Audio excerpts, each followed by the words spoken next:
Eldhose tech യൂട്യൂബിലെ പുതിയ വീഡിയോയിലേക്ക് സ്വാഗതം. എൻ്റെ പേര് എൽദോസ്. ഇന്ന് നമ്മൾ സംസാരിക്കുന്നത് റെഡ്മി നോട്ട് 8 എന്ന് പറഞ്ഞ ഫാസ്റ്റ് സ്മാർട്ട് ഫോണിനെ പറ്റിയാണ്. അപ്പോൾ റെഡ്മി നോട്ട് 8 നോട്ട് 8 പ്രോയും ലോഞ്ച് ചെയ്തിരിക്കുന്നു. അപ്പോൾ റെഡ്മി നോട്ട് 8 പ്രോയുടെ ഒരു വീഡിയോ നമ്മൾ ചെയ്തിട്ടുണ്ടായിരുന്നു. അപ്പോൾ റെഡ്മി നോട്ട് 8 വീഡിയോ ആണ് നമ്മൾ ചെയ്യുന്നത്. റെഡ്മി നോട്ട് 8 എന്ന് പറഞ്ഞാൽ ഒരു 10,000 രൂപയ്ക്ക് ഏറ്റവും മികച്ച ഫോൺ തന്നെ. ഇപ്പോൾ നിലവിൽ അവൈലബിൾ ആയിട്ടുള്ള 10,000 രൂപയ്ക്ക് ഏറ്റവും മികച്ച ഒരു ഫോണാണ് റെഡ്മി നോട്ട് 8.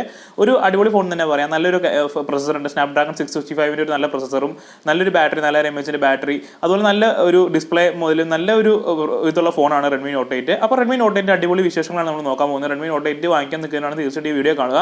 നമ്മൾ ഏറ്റവും ലളിതമായ രീതിയിൽ ഇത് എക്സ്പ്ലെയിൻ ചെയ്യുന്നുണ്ട്. നിങ്ങൾക്ക് തീർച്ചയായിട്ടും മനസ്സിലാവുന്ന രീതിയിൽ തന്നെയായിരിക്കും ചെയ്യുന്നത്. തീർച്ചയായിട്ടും ഈ വീഡിയോ ഫുള്ളായിട്ട് കാണുക. അടിപൊളിയായിട്ട് നമ്മൾ ഇത് ചെയ്യുന്നുണ്ട്, നിങ്ങൾക്ക് തീർച്ചയായിട്ടും മനസ്സിലാവും. അതുപോലെ ഈ ഫോണിൻ്റെ പോരായ്മകളും പറയുന്നതായിരിക്കും. തീർച്ചയായിട്ടും ഫുള്ളായിട്ട് കാണുക. എന്തെങ്കിലും സംശയം ഉണ്ടെങ്കിൽ തീർച്ചയായിട്ടും വീഡിയോയുടെ കമൻറ്റ് ചെയ്യുക. അപ്പോൾ നമുക്ക് വീഡിയോയിലേക്ക് പോകാം. അപ്പോൾ നമുക്ക് റെഡ്മി നോട്ട് 8 സ്പെക്ക് കാര്യങ്ങളൊക്കെ ഡീറ്റെയിൽ ആയിട്ട് നോക്കാം. അപ്പോൾ റെഡ്മി നോട്ട് 8 എന്ന് പറഞ്ഞാൽ ഒരു കോഡ് ക്യാമറ ഫോർ എവരിവൺ എന്ന് പറഞ്ഞ ഫോണാണ്. കാര്യം ഒരു 10,000 രൂപ പ്രൈസ് റേഞ്ചിൽ, അതായത് 9,900 രൂപ പ്രൈസ് റേഞ്ചിൽ ഏറ്റവും മികച്ച ക്യാമറ കൊടുക്കുന്ന ഒരു നല്ല ഫോൺ തന്നെ നമുക്ക് പറയാനായിട്ട് സാധിക്കും. ഇതിന് ക്യാമറ സെറ്റപ്പ് നോക്കുകയാണെങ്കിൽ നമുക്ക് കാണാം, ആദ്യം തന്നെ ഒരു വൈഡ് ആംഗിൾ ലെൻസ് ആണ് വരുന്നത്. ഒരു 8 MB വൈഡ് ആംഗിൾ ലെൻസ്, അതുപോലെ ഒരു 48 MB ഒരു പ്രൈമറി ക്യാമറ വരുന്നുണ്ട്. അതുപോലെ ഒരു 2 MB ഡെപ്ത് സെൻസർ വരുന്നുണ്ട്. പിന്നെ ഒരു മാക്രോ ലെൻസും ഉണ്ട് 2 MB. അങ്ങനെ 4 ക്യാമറ വരുന്ന ഒരു ഫോണാണ്. ഫിംഗർ പ്രിന്റ് സെൻസർ കാര്യങ്ങളൊക്കെ വരുന്നുണ്ട് ബാക്കിൽ തന്നെയാണ്. അപ്പോൾ 4 ക്യാമറ സെറ്റപ്പ് നമുക്ക് ബാക്കിൽ തന്നെ കാണാനായിട്ട് സാധിക്കും. 48 MB ഒരു ക്യാമറ, അടിപൊളി ക്യാമറ എന്ന് തന്നെ പറയാനായിട്ട് സാധിക്കും. നമുക്ക് റെഡ്മി നോട്ട് 7 പ്രോയിലൊക്കെ വരുന്ന സെയിം നല്ല അടിപൊളി ക്യാമറ ഈ ഫോണിനകത്തും കിട്ടുന്നുണ്ട്. അപ്പം നല്ലൊരു മികച്ചൊരു ക്യാമറ ഫോൺ ഒരു 10,000 രൂപയ്ക്ക് എന്ന് പറയുക. ഇപ്പോൾ ക്യാമറ മാത്രമല്ല, നല്ല പെർഫോമൻസ് കിട്ടുന്നൊരു ഫോൺ തന്നെയാണ്. അപ്പോൾ നമുക്ക് ഇതിനകത്ത് എടുക്കുന്ന കുറച്ച് ഫോട്ടോസിൻ്റെ കുറച്ച് മൂഡുകൾ കാര്യങ്ങളൊക്കെ കൊടുത്തിട്ടുണ്ട്. അൾട്രാ വൈഡ് ആംഗിൾ എടുക്കാം, 4K റെക്കോർഡിംഗ്, നൈറ്റ് മോഡ് ഉണ്ട്, പോർട്രേറ്റ് മോഡ്, 48 MB ക്യാമറ, അങ്ങനെ എല്ലാ ഒരു ഹൈ റെസൊല്യൂഷനിൽ നമുക്ക് കിട്ടും. അപ്പോൾ അങ്ങനെയുള്ള കുറേ സംഭവങ്ങൾ കിട്ടുന്ന ഒരു നല്ലൊരു ക്യാമറ ഫോൺ 10,000 രൂപ ബഡ്ജറ്റിൽ കിട്ടുന്ന ഒരു ഫോണാണ്. അതുപോലെ ഇത് ഒറ ഡിസൈൻ ആണ് വരുന്നത്. നല്ലൊരു ഒറ ഡിസൈൻ എന്ന് പറയുമ്പോൾ നമുക്ക് ഫിംഗർ പ്രിന്റ് മാഗ്നറ്റ് ഉണ്ടാവുക വെച്ചാൽ നമ്മൾ കൈ പിടിക്കുന്നതെന്ന് പെട്ടെന്ന് നമ്മൾ ഡിസ്പ്ലേയുടെ പുറകിലോട്ട് വരാൻ ചാൻസ് കുറവാണ്. അപ്പോൾ നല്ലൊരു, അതുപോലെ ഈ ഫോൺ ബ്ലാക്ക് ഉണ്ട്, ബ്ലൂ ഉണ്ട്, അങ്ങനെ നമുക്ക് പിങ്ക് പോലത്തെ കളർ, വൈറ്റ് കളർ, അങ്ങനെ 4 കളർ വേരിയന്റിൽ അവൈലബിൾ ആണ്. അപ്പോൾ ഏത് കളർ വേണമെങ്കിലും നമുക്ക് വാങ്ങിക്കാം. നമ്മൾ ഇന്ത്യയിലൊക്കെ കൂടുതൽ ബ്ലാക്ക് കളറാണ് വാങ്ങിക്കുന്നതിലും ഏത് കളർ വേണമെങ്കിലും നമുക്ക് വാങ്ങിക്കാം. അപ്പോൾ ഒരു നല്ല ഏത് കളറിൽ വേണമെങ്കിലും കിട്ടും. പിന്നെ നമുക്ക് കാണാൻ 90% സ്ക്രീൻ ടു ബോഡി റേഷ്യോ വരുന്നതാണ്. അപ്പോൾ ബെസൽസ് ഒക്കെ തീരെ കുറവാണ്, തിൻ ബെസൽസ് ആണ് വരുന്നത്. നല്ല ഫുൾ സ്ക്രീൻ ഒരു എക്സ്പീരിയൻസ് ആയിരിക്കും. ഇത് ഫുൾ HD ഡിസ്പ്ലേ ആണ് വരുന്നത്. IPS LCD full HD display ആണ് വരുന്നത്. അപ്പോൾ നല്ല ക്വാളിറ്റി ഉള്ള ഡിസ്പ്ലേ തന്നെയാണ്. അപ്പോൾ എന്തുകൊണ്ടൊരു നല്ല ക്വാളിറ്റി ഡിസ്പ്ലേ ഉള്ള ഫോൺ തന്നെ പറയാം. ഡിസ്പ്ലേ കുറച്ച് സ്പെക്ക് കാര്യങ്ങളൊക്കെ വെബ്സൈറ്റ് കൊടുത്തിട്ടുണ്ട്. നല്ലൊരു ഡിസ്പ്ലേ തന്നെയാണ്, നല്ല ബ്രൈറ്റ്നസ് ഒക്കെ കിട്ടുന്ന ഒരു ഡിസ്പ്ലേ ആണ്. അതുപോലെ നമുക്ക് റെസൊല്യൂഷനും കാര്യങ്ങളും 409 ppi ഒക്കെ വരുന്നുണ്ട്. അപ്പോൾ നല്ലൊരു ഡിസ്പ്ലേ തന്നെയാണ്. അപ്പോൾ പിന്നെ നമുക്ക് പെർഫോമൻസിലേക്ക് നോക്കുമ്പോൾ Qualcomm സ്നാപ്ഡ്രാഗൺ 665 ആണ്. നേരത്തെ റെഡ്മി 7S ഉണ്ടായിരുന്ന 660 ആയിരുന്നു.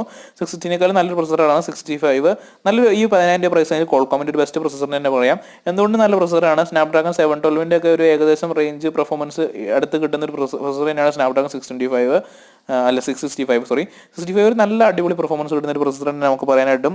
ഇതൊരു 3rd ജനറേഷൻ Qualcomm AI എഞ്ചിനാണ് ഇത് വരുന്നത്. അതുപോലെ Adreno 610 ആണ് വരുന്നത്. 610 നല്ലൊരു GPU ആണ് വരുന്നത്. അത്യാവശ്യം നല്ല ഗെയിമിംഗ് പെർഫോമൻസും കിട്ടുന്ന ഒരു പ്രൊസസറാണ്. അതിൽ ഒരു 11 mm ടെക്നോളജിയിൽ മാനുഫാക്ചർ ചെയ്യുന്നതുകൊണ്ട് നല്ല ബാറ്ററി എഫിഷ്യൻ്റ് ആയിരിക്കും. നല്ല ബാറ്ററി ബാക്കപ്പ് കിട്ടും, നല്ല ഗെയിമിംഗ് പെർഫോമൻസ് കിട്ടും, നല്ല പെർഫോമൻസും കിട്ടും. സ്നാപ്ഡ്രാഗൺ 660നേക്കാളും നല്ല ഒരു പെർഫോമൻസ് ആയിരിക്കും ഇതിന്. നമ്മുടെ റെഡ്മി 7Sനേക്കാളും നല്ല പെർഫോമൻസ് കിട്ടുന്ന ഒരു പ്രൊസസറാണ്. നല്ലൊരു അടിപൊളി പ്രൊസസർ തന്നെ പറയാം Qualcomm സ്നാപ്ഡ്രാഗൺ 665 10,000 പ്രൈസ് റേഞ്ചിൽ നോക്കുമ്പോൾ. അതുപോലെ ഇത് അപ് ടു 6 GB റാം വരുന്നുണ്ട്. ഇതൊരു 4 GB റാമിൻ്റെ വേരിയൻ്റ് ഉണ്ടെങ്കിൽ പോലും 6 GB റാമും കൂടെ വരുന്നുണ്ട്. അപ്പോൾ നോട്ട് 8 Pro നമുക്ക് 6 GB റാമാണ് സ്റ്റാർട്ട് ചെയ്യുന്നത്. നോട്ട് 8 നമുക്ക് 4 GB റാമിനാണ് സ്റ്റാർട്ട് ചെയ്യുന്നത്. അപ്പോൾ നല്ല ഒരു, അതുപോലെ ഇന്റേണൽ സ്റ്റോറേജും നമുക്ക് 128 GB വരെ ഉണ്ട്. നമുക്ക് നോട്ട് 7Sൽ ഒന്നും അത്ര ഉണ്ടായിരുന്നില്ല, 64 GB വരെ ഉണ്ടായിരുന്നുള്ളൂ. അപ്പോൾ ഈ ഒരു വേരിയൻറ്റ് വന്നപ്പോൾ നോട്ട് 8ലേക്ക് വന്നു കഴിഞ്ഞപ്പോൾ അവർ 128 വരെ ഇറക്കിയിട്ടുണ്ട്. അതുപോലെ ഡെഡിക്കേറ്റഡ് SD കാർഡ് സപ്പോർട്ട് ചെയ്യുന്ന ഒരു ഫോണാണ്. 512 GB വരെയുള്ള മെമ്മറി കാർഡുകൾ സപ്പോർട്ട് ചെയ്യും. അത് നമുക്ക് 2 സിം മെമ്മറി കാർഡ് ഒരേ സമയം യൂസ് ചെയ്യാം. അപ്പോൾ ആ ഒരു പ്രശ്നം മാറി, ഹൈബ്രിഡ് സിംസിലോട്ടൊന്നും അല്ല. അതുപോലെ 4000 mAh ബാറ്ററി വരുന്ന ഒരു ഫോണാണ്. അതുപോലെ ഇത് ഫാസ്റ്റ് ചാർജർ സപ്പോർട്ട് ചെയ്യുന്ന ഒരു ഫോണാണ്. 18 വാൾട്ട് ഫാസ്റ്റ് ചാർജർ സപ്പോർട്ട് ചെയ്യുന്ന ഫോണാണ്. അതുപോലെ ഫാസ്റ്റ് ചാർജർ ബോക്സിൽ വരുന്നുണ്ട്, എക്സ്ട്രാ പൈസ കൊടുത്ത് വാങ്ങിക്കേണ്ട. 10,000 രൂപയ്ക്ക് വാങ്ങിക്കുന്ന ഫോണിനും ഫാസ്റ്റ് ചാർജർ പ്രൊവൈഡ് ചെയ്യുന്നുണ്ട്. ഒരു മികച്ച കാര്യം തന്നെ പറയാനായിട്ട് സാധിക്കും അത്. അതുപോലെ നമുക്ക് ഫോണിൻ്റെ കുറച്ച് കാര്യങ്ങളൊക്കെ ഡീറ്റെയിൽ ആയിട്ട് കൊടുത്തിരിക്കുന്നുണ്ട്. അതുപോലെ നമുക്ക് ഫോണിൻ്റെ 2 സൈഡുകൾ നോക്കുമ്പോൾ കാണാനായിട്ട് സാധിക്കും. ഹെഡ്ഫോൺ ജാക്ക് ഉണ്ട്, USB Type-C ഉണ്ട്, സ്പീക്കർ വെൻ്റ് ഉണ്ട്, നോയ്സ് ക്യാൻസലേഷൻ മൈക്ക് ഉണ്ട്, ഇൻഫ്രാറെഡ് ഉണ്ട്. അപ്പോൾ എല്ലാ ഒരു ഫീച്ചർ ഈ ഒരു 10,000 രൂപ പ്രൈസ് റേഞ്ച്, ഞാൻ പറഞ്ഞില്ല ഒരു 10,000 രൂപ പ്രൈസ് റേഞ്ചിൽ നമുക്ക് എല്ലാം കിട്ടുന്നുണ്ട്. ഒരു ക്ലൗഡ് ക്യാമറ, അങ്ങനെ നോക്കുമ്പോൾ ഒരു അടിപൊളി ഫോൺ തന്നെ പറയാനായിട്ട് സാധിക്കും. ഒരു ഇപ്പം നിലവിൽ അവൈലബിൾ ഉള്ള ഏറ്റവും മികച്ച ഒരു ഫോണാണ് 10,000 രൂപയ്ക്ക്. അതുപോലെ നല്ലൊരു സെറ്റപ്പാണ്, നല്ല സ്പീക്കർ ക്വാളിറ്റി ഒക്കെ, നല്ല സൗണ്ട് ക്വാളിറ്റി ഒക്കെ കിട്ടുന്ന ഒരു ഫോണാണ്.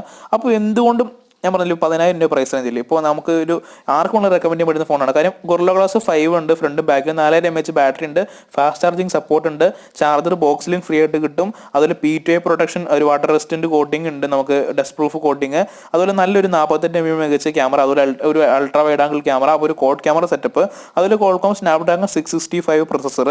അപ്പോൾ എന്തുകൊണ്ട് നോക്കുമ്പോൾ ഒരു നല്ല ഒരു ഫോൺ തന്നെ പറയാം. ഒരു സൂപ്പർ ഡിസ്പ്ലേ, ഒരു ഫുൾ HD പ്ലസ് ഡിസ്പ്ലേ ആണ് വരുന്നത്, അതും നല്ലൊരു ക്വാളിറ്റിയിലുള്ള ഡിസ്പ്ലേ ഒക്കെ വരുന്നുണ്ട്. അപ്പോൾ എന്തുകൊണ്ട് നോക്കുമ്പോൾ ഞാൻ പറഞ്ഞില്ല 10,000 പ്രൈസ് റേഞ്ചിൽ നല്ല ഫോണാണ്. ഈ ഒരു പ്രൈസ് റേഞ്ചിൽ നമുക്ക് ഇപ്പോൾ നിലവിൽ ഈ ഒരു പ്രൈസ് റേഞ്ചിൽ ഈ ഒരു ഫോണിനെ കോമ്പറ്റ് ചെയ്യാൻ വേറെ ഫോണില്ല. ഇനിയിപ്പോൾ റിയൽമി ഒക്കെ പുതിയ ഫോൺ ഉണ്ടാവുമെന്ന് പ്രതീക്ഷ. റെഡ്മി 7S നിന്ന് റെഡ്മി 8 വന്നപ്പോൾ കുറച്ച് അഡ്വാൻറ്റേജ് കാണാനായിട്ട് സാധിക്കും.